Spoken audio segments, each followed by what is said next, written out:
hard regardless. Never mind when you're trying to make all of these change in the midst of uncertainty. I mean, they tend to go hand in hand. Yeah. So I know when you've been working with a lot of different startups where change is like breakfast every day. Yeah. And I have as well. What are some of the things that you've been advising or what you've seen work successfully for those that are trying to manage this change, especially now? Yeah, I think that's a great question. And it's a really important aspect of leadership that people need to be thinking about right now. Before we started, we were talking a bit about how everybody are kind of coming up for air at the moment. Yeah. Yeah. And part of that sort of initial deep breath needs to be leaders grounding themselves in, what is the lay of the land right now? What is the strategy? Mm-hmm. And then really being very clear around communication with their team and empowerment of their team. Right. Giving them a North Star. That's what I think is very critical in managing remote teams as well as managing teams through change. I've seen it over and over again, and being very, very purposeful about what that North Star is and what the role each individual person plays in that strategy. Mm-hmm. So I think the net of that is to really lean in on over communication in a way that may feel almost unnatural at first, and potentially even feel like micromanagement. But it needs to be, something that is part of their daily existence. And then that will start to feel natural. Yeah. I mean, especially when you're not in the office with them necessarily right now, because before you could just walk by their desk, have a 5-minute conversation or the water cooler conversations that we're also very used to. Now you have to make a conscious effort to have those water cooler conversations.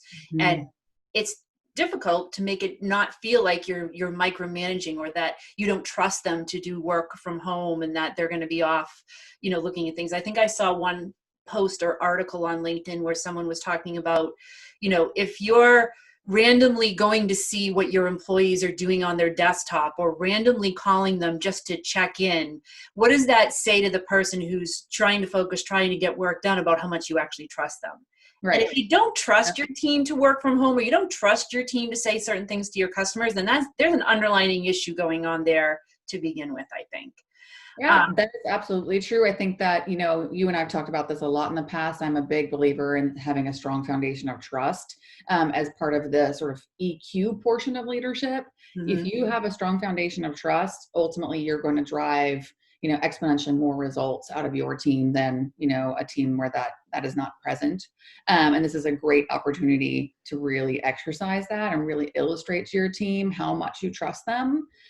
So really making sure that you're checking in with yourself as a leader and saying, hey, if I do a check-in with my team, let's make sure I'm really, truly checking in and I'm seeing how they are and I'm being purposeful and thoughtful around, what they may need out of that conversation versus, using the guise of a check-in. And in fact, it is, digging into the covers and what are you doing? Yeah. And I wanted to go back to what you said about the water cooler conversation, because I actually think that this is a really important opportunity because as someone who's led a distributed team, over time, where some people were in an office and then there was others sort of spread out throughout the country, those water cooler conversations can actually break down team communication because you think you've communicated to your team something because you've caught the few people that are in the office that you get a chance to see on a regular basis, but you've left out a portion of that conversation, which only exasperates that distance between those who are in an office and those who are out. Mm-hmm. So I actually think this is a really great opportunity to level the playing field in terms of communication across all members of the team and make sure that you're having purposeful time with everyone, morning stand-ups, team meetings where there's more opportunity to just share and communicate around what people are doing and how they're spending their time, what they're seeing working and whatnot, holistically, because oftentimes distributed teams have real breakdowns in communication. So I think this is a fantastic opportunity for leaders to shift away from that disjointed communication. Yeah.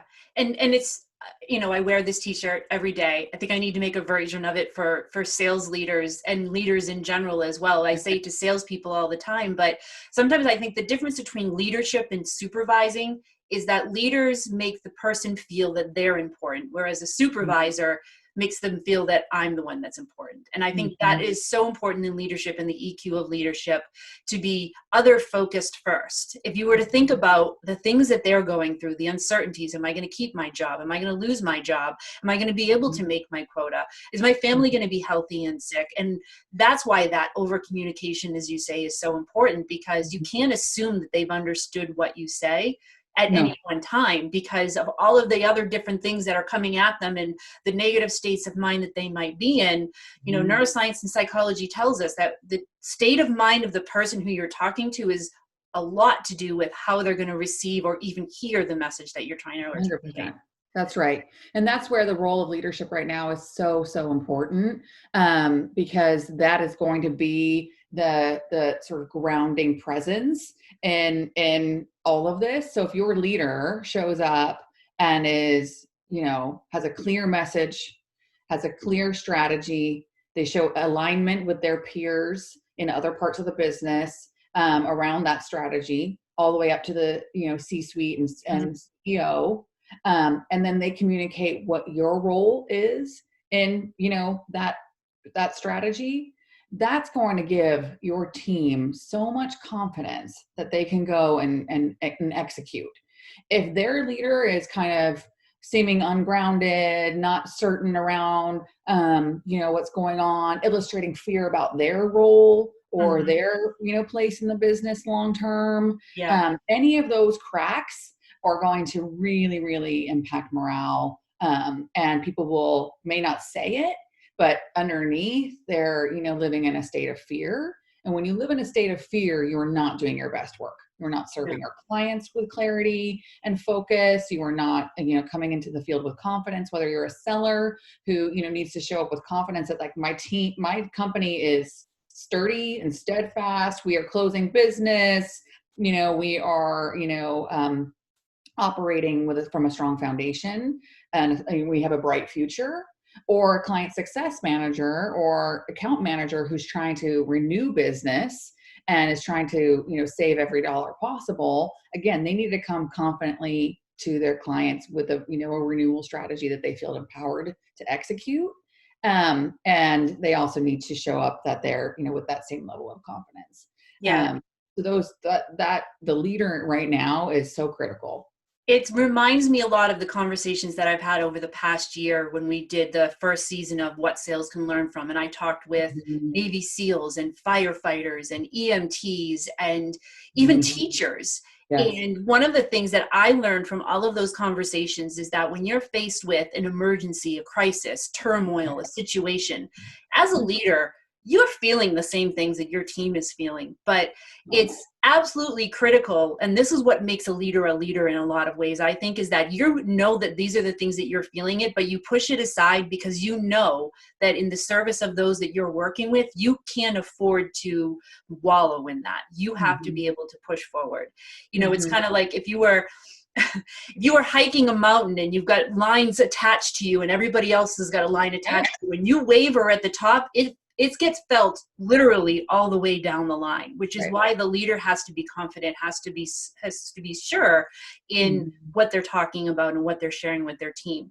So let's talk a little bit about elephants, because we had this conversation before. We were talking about the elephant and the rider and the path and the psychological research that was done there and was popularized by the book Switch by Chip and Dan Heath, How to Change When Change is Hard. And so let's talk about the elephant first. So when leaders are dealing with even their own elephants or the elephants of their team, that emotional aspect around change, what are some actionable things that you've done as a leader or coach leaders or seen leaders do that, one, helps them to manage their own emotions around change, but then how that then translates into recognizing and helping their team with their elephant emotions? Yeah, I love that question, and I love this analogy. One of the things that always comes to mind for me is the airplane analogy of putting your oxygen mask on first. I think about this a lot. Because in order for you to show up as a steadfast leader to your team who is grounded and has a strong strategy, you need to kind of get your head right first. You need to get yourself out of the swirl. You need to sort of check in and make sure that you are grounded, that you are, feeling comfortable, and you need to make sure you have resources to do that, whether it be your own leadership, external, a coach or someone of that nature, but making sure that you are kind of first checking in and saying, okay, like I am good. I've taken care of me. So I can show up for my team in the way I need to show up for my team. So that's sort of first and foremost, put your oxygen mask on first. Then the second piece is a lot of what we've already covered, which is making sure that we're really clear. You're showing up as a leader who has a plan and has, communicated that well to your team. Sort of expanding upon what we've talked about already is, aligning with your peers as a leader to make sure that they're in support of you and that you're all aligned on the metrics you're going to measure, what the expectations are. Have those expectations shifted in any way from 2-3 months ago to now? And, how are you communicating that to the team? So they're really empowered around what their role is in all of this. Has it changed? Our quota is going to be lowered, or, is the churn, percentage changed at all? Are we going to do a new NPS survey to check in on customer health? So making sure that it's really clear around what the business is going to do. And then taking it the next layer down, which is to say, and here's what your specific role in this is. Here's the levers that you can pull to, be empowered in the field. Because one of the things I think is a real danger in all of this is the panic causes for fast decision making that isn't being translated down to the field, and we're therefore not empowering our teams to take action in the field, whether by selling or client success, and they sit idle or they sit paralyzed, rather than, saying, okay, either nothing's changed, keep doing what you were doing, or here's the two things that have changed, here's how it impacts your role, and here's the levers you can now pull in the field to accelerate business. So I think that's one of the things I think are, just making sure that all of those layers are addressed. Yeah. And I would add one thing to that, and that's having that clear communication also is probably going to mean having heart-to-heart one-to-ones with each member of your team on a regular basis, checking in where are they emotionally, and making sure that they feel like whatever they're feeling emotionally is completely normal. It's completely acceptable, because you have to be able to validate wherever people are at. Like we all go through this kind of cycle we were talking about before of like, there's the grief, there's the shock of it, there's the denial of it, then there's the anger, like, why is this happening again? If any of us have lived through 2007 to 2009, we kind of know what we're in for at this point. And why is this happening again? Or if they've never been through it before, they might not understand how to feel, how to react, and all of that. So I think that's a very important aspect in helping to manage both their emotional elephants as well as ours.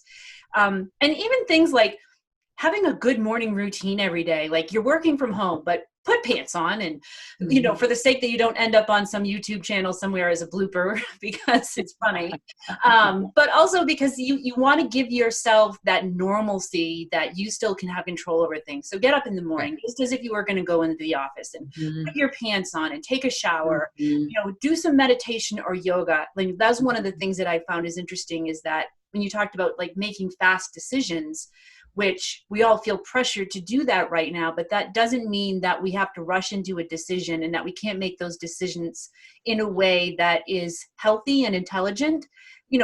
15 minutes of meditation can totally change how 100%. We see our decisions. It puts us in that present moment. So absolutely, those are things that we can do. That's where I think it circles back to that, put your oxygen mask on first. Yeah. And that means really grounding yourself, being mindful. I love this recommendation around meditation and just, finding a practice that grounds you each day. Because there is a lot of pressure to make quick decisions. Oh my gosh, we're hemorrhaging dollars. We need to stop the bleeding. And that can often lead to, really drastic measures that, are not well thought out. So that's the other advice I would offer, is to really, as a leadership team, come together, think creatively, think outside the box, Mm-hmm. rather than potentially laying off salespeople. How might you adjust their compensation plans? Many of them may be willing to remain employed while having a much lower base rate and putting a lot more, risk on the, variable piece. It only comes when they sell something. But Right. at least they're employed, and at least they have dollars coming in, and at least you have a sales engine that's still working for you. So there's a lot of different ways in which we can get creative, but that comes from, being grounded and being mindful and not being reactive. Yeah. And I think that having those creative strategies, like that kind of leads us into talking about the writer a little bit as well, because so there's the managing of the emotions and all of the change that is happening. And then there's, and you touched on that a little bit already, the how do we communicate what the strategy is, what the plan is, so that we can then start taking that first step and path. And I think that one of the things that I've seen some leaders do very, very well is that they're coming up with these, I want to call them micro strategies, but it's almost, all right, so when you're feeling this way or you're encountering this, what is something that you can fall back on and do? What's a strategy that you can do in situational specific areas, so that you have a way through it almost, right? Because if you're not guiding that elephant, then it's just going to trampede through the forest willy-nilly, and suddenly we have a lot of spammy LinkedIn messages everywhere, and nobody wants more of that. That's right. That's right. I think that what you're bringing up here is a really important thing, that once I connected with it personally, I felt a great sense of peace, so to speak. Yeah. Is this idea of controlling what you can control. Like really focusing on what are the things that I can actually impact, and what are the things that I need to let go. Like, none of us can control the state of the global economy. None of us can control the state of, public health. But what we can control is, how we show up for our clients each day, understanding like our metrics and the true health of our business, controlling and checking in with our emotions. So there are, a variety of levers that we can pull, whether they be tactics or whether they be emotional skill sets, that will, give us a lot of peace of mind and focus, and ultimately, probably the skills to survive this and thrive in it, rather than, just sort of muddling through. Yeah. So let's talk about the path a little bit, because a lot of the reports that are coming out now are talking that, maybe there's going to be a resurgence of the COVID virus in the fall, or, we're not going to see a vaccine for it until 2021. So in a lot of ways, and we're looking at the next 6 months and to the end of this year before we even start to see any kind of a bounce back or a rebound.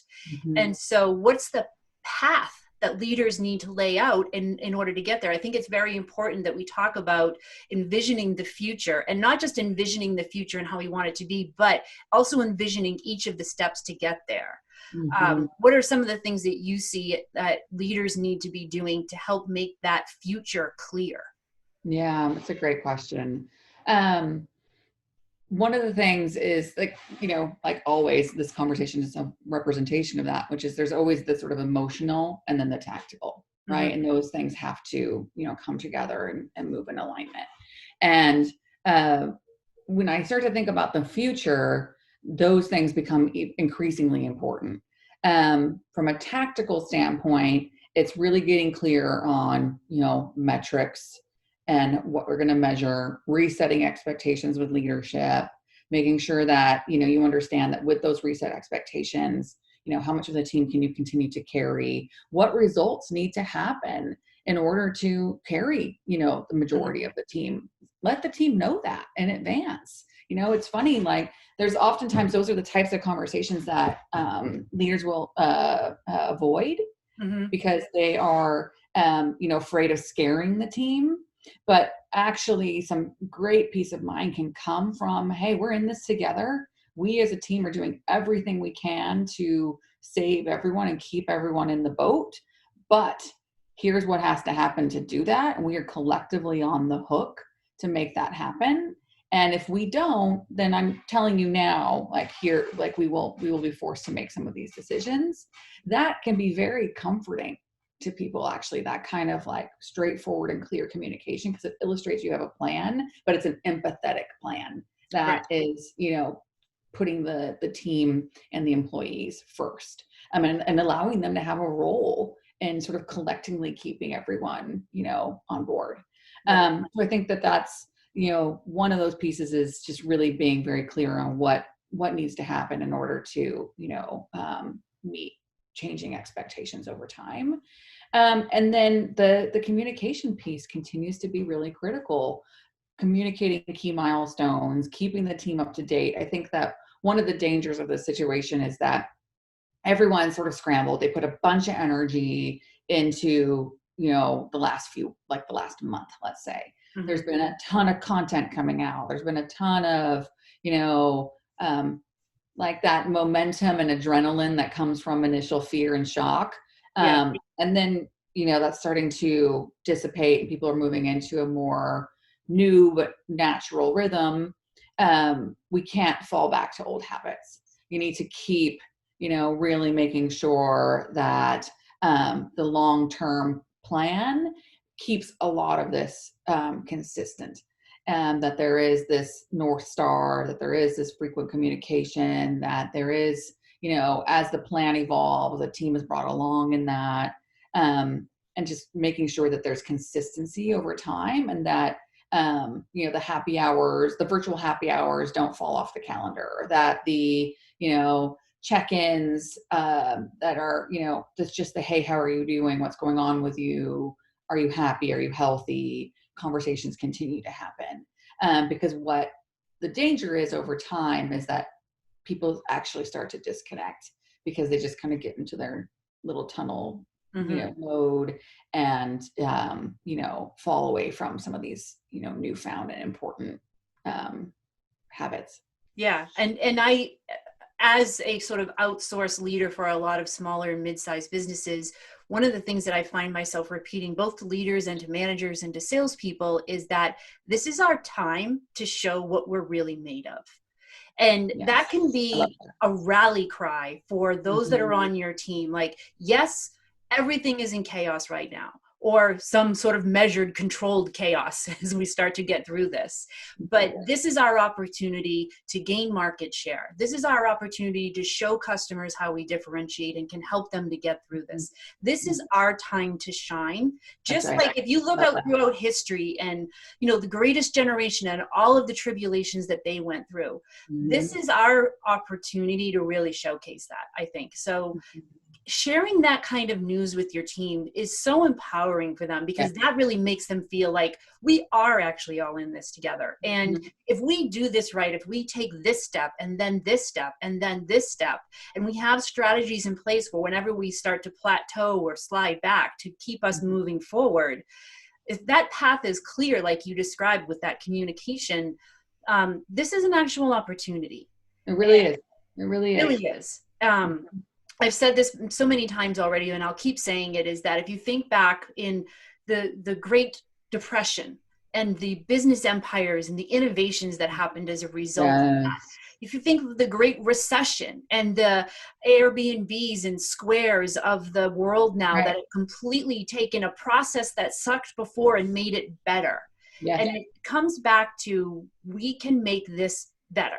I think that there's going to be a lot of good that comes from this, as well as a lot of lessons learned for leaders as far as how they do communicate with their teams and how they manage their own emotions and the emotions of their team. And again, we can make this work. So any last parting thoughts for leaders in how to manage change with their teams right now that they need to take this into consideration? Yeah, I think, like I said, I keep going back to like putting your oxygen mask on first, making sure that you're checking in with yourself daily, that you have resources around you that allow you to channel your emotions, channel your fear, and get right with your strategy, whether it be internal or external resources. And then making sure that you are really showing up from your team, both empathetically and as a human and vulnerable, while also being tighter than you've ever been from a strategy and communication standpoint. And those two things together will be really powerful. I think that this is an opportunity for leaders to get a lot closer with their teams. Like I've heard stories from leaders that, they've had the virtual calls and, that the little kid comes in because everybody's home with their kids right now. And I heard this one story of a leader who was in the middle of kind of like this, huddle meeting with his team, and his daughter comes in and she's just sitting there at his desk coloring away. And, he's talking to her like she's just one of the team, and how that humanizes that leader with his team. That even after he had to make the hard decisions and, letting some people go and working with others, that they still look to that leader as someone who's on their side. And I think that's probably one of the good things that's going to happen from all of this as well. I think that that's a great point. And I love that as a sort of closing thought, is that like, there's, we've been hiding a lot of ourselves at work over the years. I think that that's become increasingly common to, hide the world outside of work to everyone else. And, this has really put everyone's lives front and center, the good, the bad, the ugly, and the challenging and the beautiful. And if we all continue to kind of lean in that, we're going to come out with just a much more human work environment. That's going to be so much more fulfilling and pleasant. Yeah. Happy. And that's really a hard balance too, as a leader. Like there's that balance of, you need to be strong for your team so that they feel like they have a strong support system underneath them, but then balancing that with being your human self. It's like, okay, so like, where's the line and how do we do that? I don't think as a leader that you deny the fact that, this impacts you, but you don't let it stop you. I think that's the difference. That's right. And it's really about that kind of leading by example, right? Which is to illustrate, like we're worried too. We have our kids home. We're trying to balance out how to, work from home and get the job done. We are also, have friends or relatives that we're worried about from a health standpoint, whatever it may be, but then still showing up and doing the work and still showing up pleasant and, easy to be around. And, that just having that balance of, I'm with you. We're experiencing so much of the same things. And I too am going to dig deep and show up for you. And I hope that you'll dig deep and show up for me, and you'll dig deep and show up for our clients. Yeah. And I think that's such an important point, because if you think about the fact that how you show up for your team is how your team is going to show up for your customer. That's right. And if we're all focused on how we can better serve the customer, and you see how that kind of backs up to that, then it makes logical sense that that's something we need to all focus on. That's right. That's absolutely right. Thank you so much for this, Sara. I'm hoping that leaders can take this as a rally cry and some examples that they can take back to work with their teams. I'm excited for what the future holds. I know that you are as well. You've got some great things going on there. So thank you so much, from the West Coast to the East Coast. Right. Awesome. Thank you, Carole. It was great talking to you again. I always love it.